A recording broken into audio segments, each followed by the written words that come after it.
বলিকে সলিবার তরে বামন রূপে হরি এলেন বলিরাজের দরবারে। বলিকে ত্রিসত্যি করায় অঙ্গীকার, চাহিলেন ভিক্ষা মাত্র ত্রিপাদ তাহার। বলিলেন, হে দাতা দানশীল বলি মহারাজ, আপনার কাছে করিয়াই নিবেদন, আমাকে ত্রিপাদ ভূমি করো তুমি দান।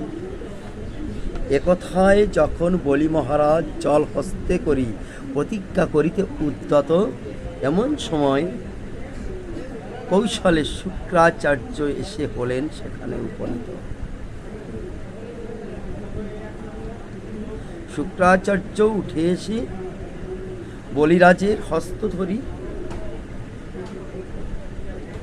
ডাকিয়া বলিল, রাজা কি করো তুমি, না করিও দান। তুমি যদি ত্রিপাদ দান করো এই বামনকে, তাহলে হবে তোমার সকল ঐশ্বর্যের অবসান। তুমি কি বুঝিতে পারিয়াছ এ সামান্য মানব নয়, এহেন কুমার নিশ্চয়ই আসিয়াছেন হরিরূপে হইয়া অবতার। এ যে সে নয়, এ আসিয়াছে হরিতে তোমার ধন হয়েছে আগমন।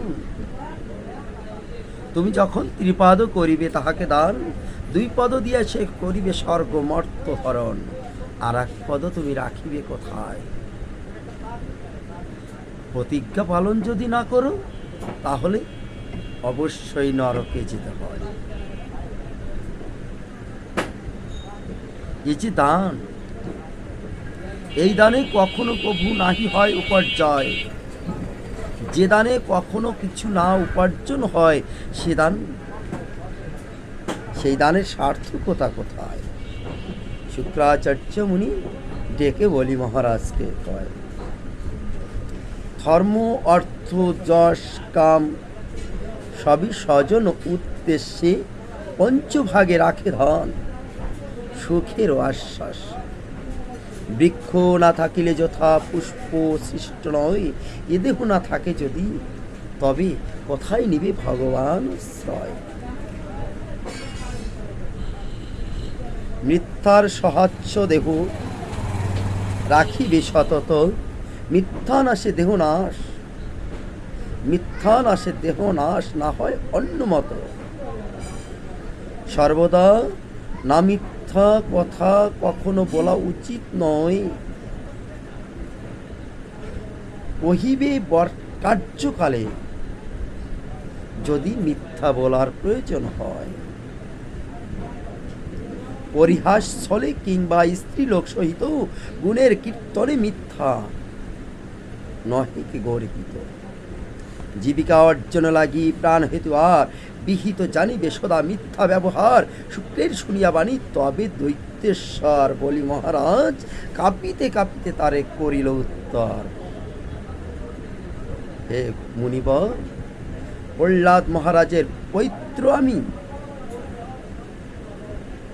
বলি নাম ধরি প্রতিজ্ঞা পালনে প্রতিজ্ঞাবদ্ধ আমি করিয়াছি অঙ্গীকার করি। দধিচি ঋষির কথা করো শুক্রাচার্য মনে, নৃপতির শিবির কথা বুঝো আপনি মনে। প্রতিজ্ঞা পালন হেতু প্রাণ রাজ্য ধন একাতরে করে দান, এসব তো সকলই শাস্ত্রের বচন। তাহলে তিন পদ ভূমি বিনা করিব শিকার, প্রাণ মুখ হব আমি দৈত্যের কুমার। ব্রাহ্মণ হইক কিংবা হইক সে গোলকের পতি, মম কাছে দান চাহে ব্রাহ্মণ সম্প্রতি। ধর্ম চাহি দেবদান, যদি আমি নাহি দিতে পারি অবসর নরক দ্বারে আমি হইব গিয়া ভিখারি। আমি নরকের দ্বারে দ্বারে ভিক্ষা করিব, কিন্তু আমার প্রতিজ্ঞা ভঙ্গ নাহি করিব। তাই বলছে নরক দরিদ্র কিংবা কভু মরণেতে, নরক দরিদ্র কিংবা কভু মরণেতে ভয় নাহি পাই আমি, কহি সে কথা বিধি মত। ব্রাহ্মণে বঞ্চনা আমি কখনো, ব্রাহ্মণে অপমান আমি কখনো না করিতে, এই সে কারণে আমি মিথ্যা আচার কখনো নাহি করি। সুকার্য করিলে যশ অবশ্য হইবে, কাল কবু তারে নাহি গ্রাসিতে নারিবে।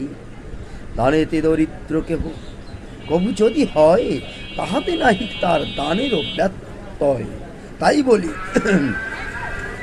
ভিখারি ব্রাহ্মণ বেশে আসিছে যে জন, তাহাকে বঞ্চনা করিতে আমি না পারি কখন।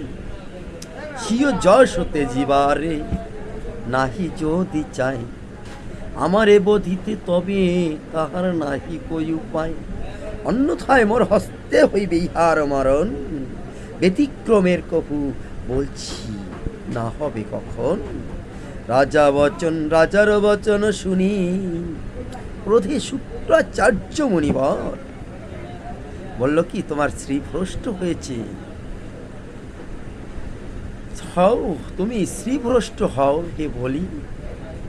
তোমাকে করিল উত্তর শুক্রাচার্য মুনিবর, সুবোধ রচিল পৃথা, সুবোধ রচনা রচিল মহাভাগবত। পাপী তাপী যে ভাগবত কথা শ্রবণ করে পায় মুক্তির পর।